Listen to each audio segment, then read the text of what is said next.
पावसाळा आला की सर्वात जास्त धोका असतो तो विजेचा, कारण अनेक ठिकाणी शॉक लागण्याच्या घटनांमध्ये मोठी वाढ होते. आता साताऱ्यातून जी घटना समोर आली आहे ती मन सुन्न करणारी आहे, कारण एक विजेचा धक्का आणि संपूर्ण कुटुंब संपलं. साताऱ्यातल्या या कुटुंबासोबत नेमकं काय घडलंय, चौघांचा मृत्यू कसा झालाय, या हृदयद्रावक कहाणी सांगणारा हा व्हिडिओ पाहूया. नमस्कार, मी स्नेहल चौधरी. आपण पाहतात एस मराठी. घरातील विजेचा बल्ब काढताना लागलेल्या तीव्र धक्क्यामुळे एका कुटुंबातील 4 सदस्यांचा जागीच मृत्यू झाल्याची अत्यंत हृदयद्रावक आणि मन सुन्न करणारी घटना सातारा जिल्ह्यातील फलटण तालुक्यात असलेल्या खामगाव येथे घडली आहे.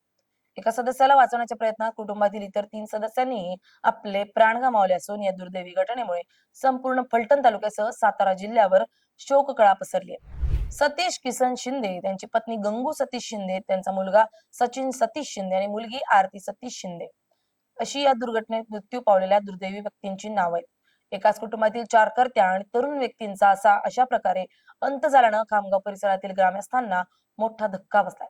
ही काळीच पिळवटून टाकणारी घटना घडली त्या दिवशी सकाळी नेहमीप्रमाणे शिंदे कुटुंबीय आपल्या दैनंदिन कामाची तयारी करत होते. साधारण पहाटे 6 वाजण्याच्या सुमारास कुटुंबाचे प्रमुख सतीश किसन शिंदे हे घराच्या एका भागात असलेला विजेचा बल्ब काढण्याचा प्रयत्न करत होते. याच वेळी अचानक विजेचा मोठा प्रवाह त्यांच्या शरीरातून गेला आणि त्यांना विजेचा तीव्र झटका बसला. विजेच्या धक्क्यानं सतीश शिंदे हे जागीच कोसळले आणि वेदनेनं विवळू लागले.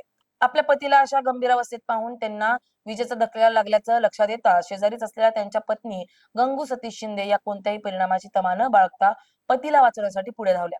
परंतु विद्युत प्रवाहाचा वेग आणि तीव्रता इतकी जास्त होती की पतीला स्पर्श करताच गंगू शिंदे यांनाही विजेचा जोरदार धक्का बसला आणि त्याही पतीसोबतच त्या विद्युत जाळ्यात अडकल्या.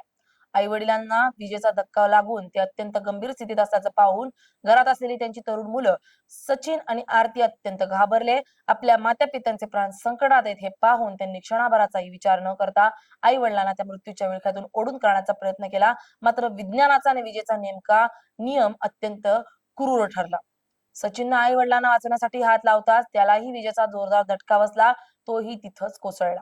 आपल्या संपूर्ण कुटुंबाला डोळ्या देखत मृत्यूच्या दारात जाताना पाहून बहीण आरती हिनंही त्यांना वाचवण्यासाठी पुढे पाऊल टाकलं. मात्र दुर्दैवानं तिलाही त्यात तीव्र विद्युत प्रवाहाचा फटका बसला. अशा प्रकारे अवघ्या काही मिनिटांच्या आतच एकमेकांना वाचवण्याच्या आतोनात आणि भावनिक प्रयत्नात शिंदे कुटुंबातील 4ही जण विजेच्या प्रवाहात विळख्यात पूर्णपणे अडकल्याने त्या सर्वांचा घटनास्थळी जागीच मृत्यू झाला. सकाळच्या शांत वातावरणात शिंदे यांच्या घरातून अचानक किंचाळण्याचा आणि ओरडण्याचा आवाज आल्यानंतर शेजारी राहणाऱ्या ग्रामस्थांना काहीतरी अघटित घडल्याचा संशय आला. आजूबाजूचे लोक तातडीने शिंदे यांच्या घराच्या दिशेने धावले. त्यांनी घरात प्रवेश केला तेव्हा समोरचं दृश्य अत्यंत भयानक आणि काळजाचा थर कापडणारं होतं. सतीश शिंदे, त्यांची पत्नी गंगू, मुलगा सचिन आणि आरती मुलगी हे 4ही जण एकमेकांना चिटकलेल्या आणि निष्प्राण अवस्थेत जमिनीवर पडलेले होते. घरात सर्वत्र विद्युत प्रवाहाची भीती असल्यानं ग्रामस्थांनी अत्यंत सावधगिरी बाळगून सर्वप्रथम मुख्य वीज पुरवठा खंडित केला. वीज प्रवाह बंद केल्यानंतर ग्रामस्थांनी तातडीनं चौघांनाही तपासलं, परंतु तोपर्यंत फार उशीर झाला होता. चौघांच्याही हृदयाचे ठोके पूर्णपणे थांबले होते आणि त्यांचा मृत्यू झाला होता. एकाच घरातील 4 मृतदेह पाहून उपस्थित ग्रामस्थांना अश्रू अनावर झाले आणि संपूर्ण गावात एकच आक्रोश सुरू झाला. या घटनेची माहिती खामगावच्या स्थानिक पोलीस प्रशासनाला आणि महावितरणाच्या अधिकाऱ्यांना तातडीनं देण्यात आली. माहिती मिळताच फलटण विभागाचे पोलीस अधिकारी आणि स्थानिक पोलीस ठाण्याचे कर्मचारी घटनास्थळी दाखल झाले. पोलिसांनी घटनास्थळाचा पंचनामा केला आणि सुरक्षिततेच्या दृष्टिकोनातून संपूर्ण परिसराची पाहणी केली. महावितरणाच्या कर्मचाऱ्यांनीही घरात नेमका शॉर्ट सर्किट कुठे झाला किंवा बल्ब काढताना विद्युत प्रवाह कसा उतरला याची तांत्रिक तपासणी सुरू केली.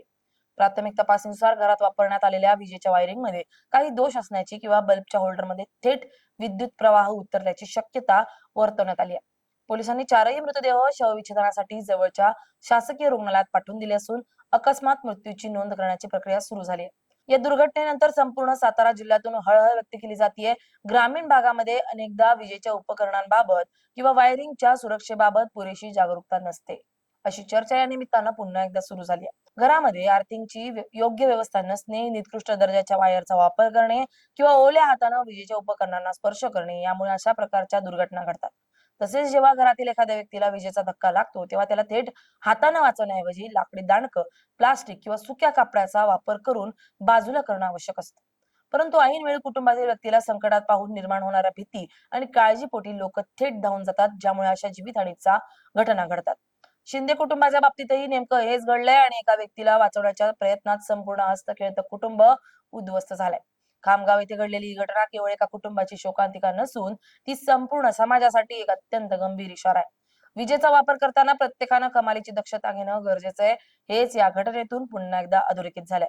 अचानक उद्भवलेल्या या संकटामुळे शिंदे कुटुंबाचे नातेवाईक आणि त्यांचे आप्तेष्ट पूर्णपणे कोलमडून गेलेत.